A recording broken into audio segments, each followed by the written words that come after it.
Thank you. Okay. Padilla. Gracias. Yeah. So I painted Ramon. I wish he were still standing here. It's a face only a mother could love. No, it was a fabulous... I love you, Ramon. Thank you very much for being here. And Grace Joe, thank you for your testimony. And Big Tim.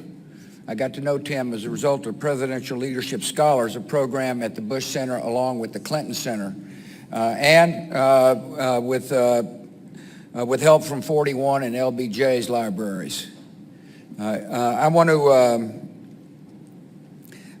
thrilled that friends of ours from Afghanistan, China, North Korea, and Venezuela are here as well. These are people who've experienced the absence of freedom. I mean, they know what it's like. And they know there's a better alternative than tyranny. Laura and I are thrilled that the Bush Center supporters are here. Bernie, I want to thank you and your committee. I call him Bernie. It's amazing to have Secretary Albright share the stage with Condi and Ambassador Haley. For those of you who kind of take things for granted, that's a big deal.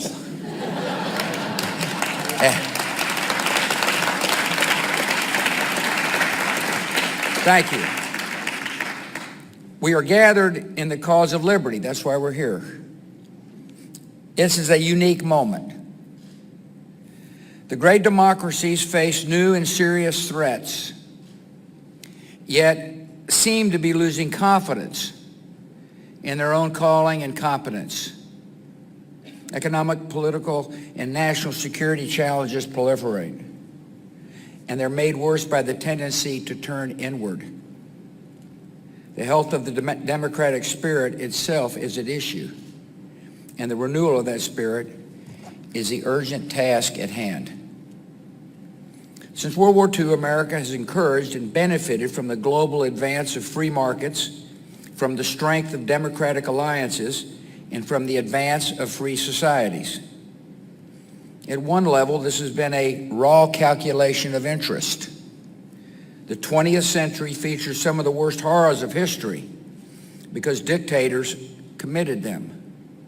Free nations are less likely to threaten and fight each other. And free trade helped make America into a global economic power. For more than 70 years, the presidents of both parties believed that American security and prosperity were directly tied to the success of freedom in the world. They knew that the success depended in large part on U.S. leadership. The mission came naturally because it expressed the DNA of American idealism. We know deep down that repression is not the wave of the future.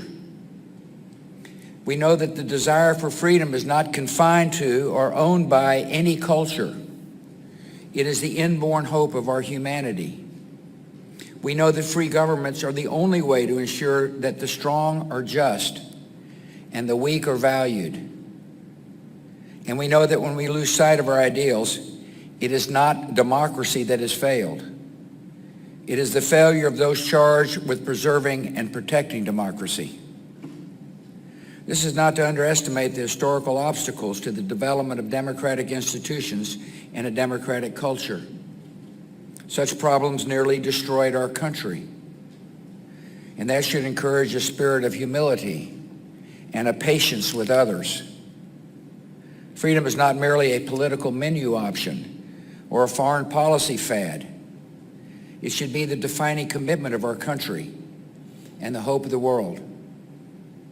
That appeal is proved not just by the content of people's hopes, but a noteworthy hypocrisy. No democracy pretends to be a tyranny. Most tyrannies pretend they are democracies. Democracy remains the definition of political legitimacy. That has not changed, and that will not change. Yet for years, challenges have been gathering to the principles we hold dear, and we must take them seriously. Some of these problems are external and obvious. Here in New York City, you know the threat of terrorism all too well. It's being fought even now on distant frontiers and in the hidden world of intelligence and surveillance. There is the frightening, evolving threat of nuclear proliferation and outlaw regimes. There's an aggressive challenge by Russia and China to the norms and rules of global order. They propose revisions that always seem to involve less respect for the rights of free nations and less freedom for the individual. These matters would be difficult under any circumstances. They are further complicated by a trend in Western countries away from global engagement and democratic confidence. Parts of Europe have developed an identity crisis. We have seen insolvency, economic stagnation, youth unemployment, anger about immigration, resurgent ethno-nationalism, and deep questions about the meaning and durability of the European Union. America is not immune from these trends. In recent decades, public confidence in our institutions has declined. Our governing class has often been paralyzed in the face of obvious and pressing needs.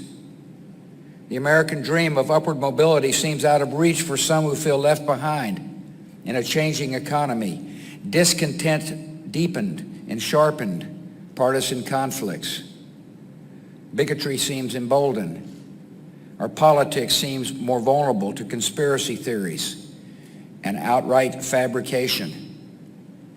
There are some signs that the intensity of support for democracy itself has waned, especially among the young, who never experienced the galvanizing moral clarity of the Cold War, or never focused on the ruin of entire nations by socialist central planning.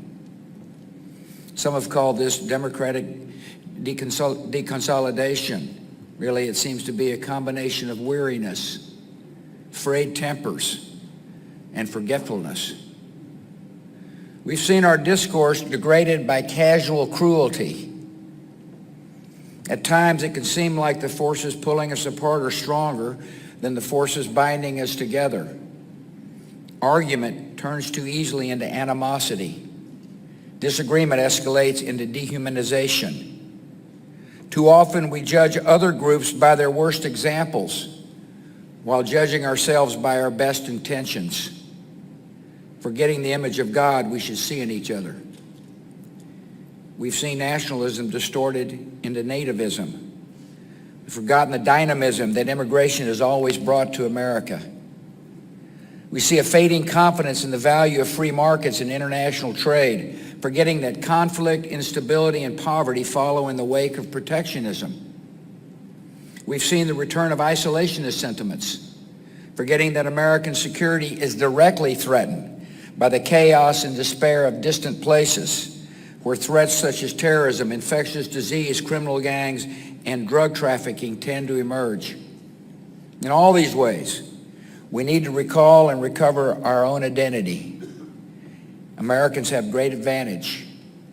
To renew our country, we only need to remember our values. It's part of the reason we meet here today. How do we begin to encourage a new 21st century American consensus on behalf of democratic freedom and free markets? That's the question I pose to scholars at the Bush Institute. That's why Pete Weiner and Tom Maleo are with us today, have answered with the spirit of liberty at home in the world, the call to action paper. Recommendations come in broad categories. Here they are. First, America must harden its own defenses.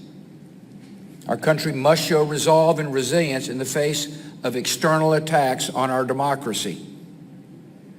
And that begins with confronting a new era of cyber threats. America has experienced a sustained attempt by a hostile power to feed and exploit our country's divisions. According to our intelligence services, the Russian government has made a project of turning Americans against each other. This effort is broad, systemic, and stealthy. It's conducted across a range of social media platforms. Ultimately, this assault won't succeed. But foreign aggressions, including cyber attacks, disinformation, and financial influence, should never be downplayed or tolerated. It's a clear case where the strength of our democracy begins at home. We must secure our electoral infrastructure and protect our electoral system from subversion. The second category of recommendations concerns the projection of American leadership, maintaining America's role in sustaining and defending an international order rooted in freedom and free markets. Our security and prosperity are only found in wise, sustained global engagement, in the cultivation of new markets for American goods, in the confrontation of security challenges before they fully materialize and arrive on our shores, in the fostering of global health and development as alternatives to suffering and resentment, in the attraction of talent, energy, and enterprise from all over the world, in serving as a shining hope for refugees and a voice for dissidents, human rights defenders, and the oppressed. We should not be blind to the economic and social dislocations caused by globalization. People are hurting, they're angry, and they're frustrated. We must hear and help them, but we cannot wish globalization away, any more than we could wish away the agricultural revolution or the industrial revolution. One strength of free societies is their ability to adapt to economic and social disruptions, and that should be our goal.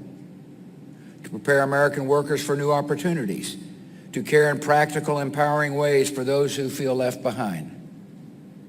The first step should be to enact policies that encourage robust economic growth by unlocking the potential of the private sector and for unleashing the creativity and compassion of this country.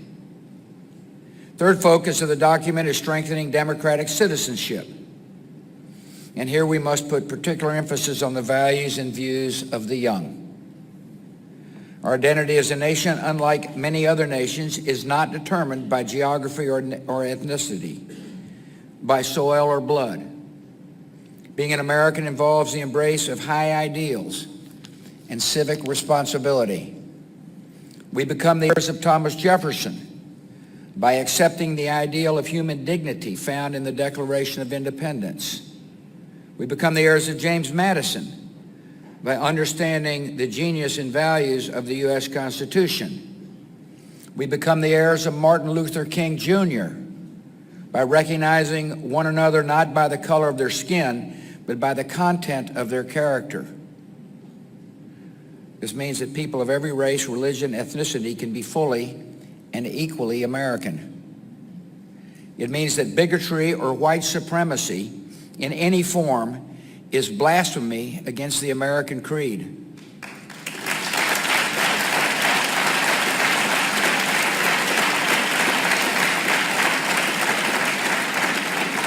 And it means the very identity of our nation depends on the passing of civic ideals to the next generation. We need a renewed emphasis on civic learning in schools, and our young people need positive role models. Bullying and prejudice in our public life sets a national tone, provides permission for cruelty and bigotry, and compromises the moral education of children. The only way to pass along civic values is to first live up to them. Finally, the call to action calls on major institutions of our democracy, public and private, to consciously and urgently attend to the problem of declining trust. For example, our democracy needs a media that is transparent, accurate, and fair.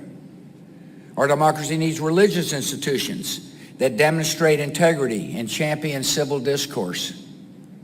Our democracy needs institutions of higher learning that are examples of truth and free expression. In short, it is time for American institutions to step up and provide cultural and moral leadership for this nation. 10 years ago, I attended a conference on democracy and security in Prague. The goal was to put human rights and human freedom at the center of our relationships with repressive governments. The Prague Charter, signed by champions of liberty Václav Havel, Natan Sharansky, Jose Maria Aznar, called for the isolation and ostracism of regimes that suppress peaceful opponents by threats or violence. Little did we know that, a decade later, a crisis of confidence would be developing within the core democracies, making the message of freedom more inhibited and wavering. Little did we know that the repressive governments would be undertaking a major effort to encourage division in Western societies and to undermine the legitimacy of elections. Repressive rivals, along with skeptics here at home, misunderstand something important. It's the great advantage of free societies that we creatively adapt to challenges without the direction of some central authority. Self-correction is the secret strength of freedom. We are a nation with a history of resilience and a genius for renewal. Right now, one of our worst national problems is a deficit of confidence. But the cause of freedom justifies all our faith and effort. It still inspires men and women in the darkest corners of the world. It will inspire a rising generation. The American spirit does not say we shall manage or we shall make the best of it. It says we shall overcome. And that is exactly what we're going to do with God's help. Thank you.